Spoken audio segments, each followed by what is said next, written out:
I grew up in a comfortable middle-class setting, and there were no other people in my life except other Jews.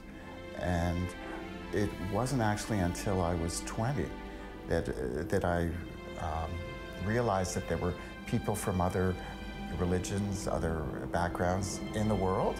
And it seemed that for many, many years, I was kind of floating along the surface of Judaism.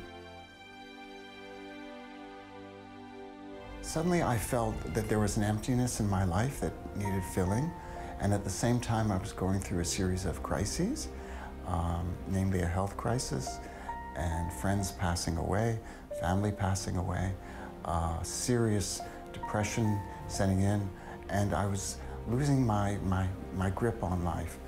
And after a while I realized I needed to make a shift, and I dropped in a Christian bookstore, and I was very depressed. And there was these two ladies in there who were cheerful, joyful, Joan and Joyce. And they gave me some spiritual magazines. I thought to myself, I don't know if Christianity would ever be for me, but yet I'd walk south on Yonge Street about 5 blocks, and I heard this voice calling out from, "Joel, Joel." And I turned around, and it was Joan, and she said, "You know, I would really feel honored if you would come to my home for Christmas." And I didn't know what to say, so I said, "Okay."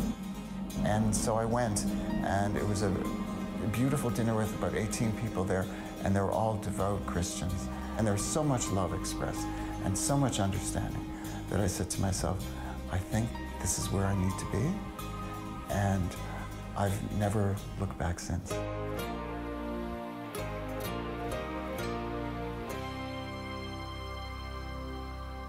There's a tiny church on my street. It's called Church in the City, and the people were so loving, and I felt so at home, so welcome, that I just knew this was the place for me.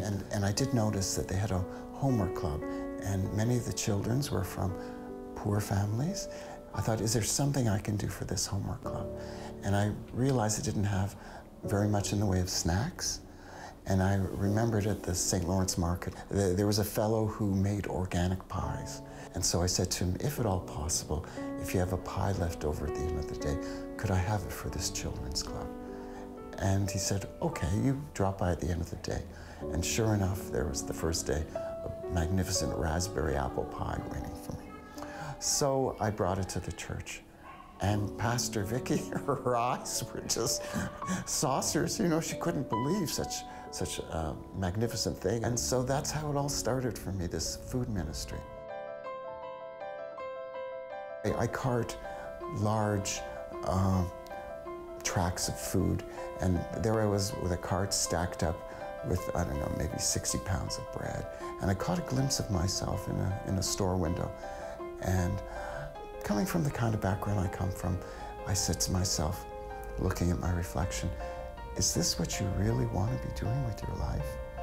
And a voice inside of me wistfully called back, yes, this is. Why just nurture a community when you can be nurturing the world? God has a path for me, and it's better than anything I could ever conceive of. I'm just in awe of how my needs are being cared for and how my project's needs are being cared for. I say to myself, why is this happening to me? And the answer I came up with is because my motives are so straight and it's from the heart, because when God wants it to happen, it will.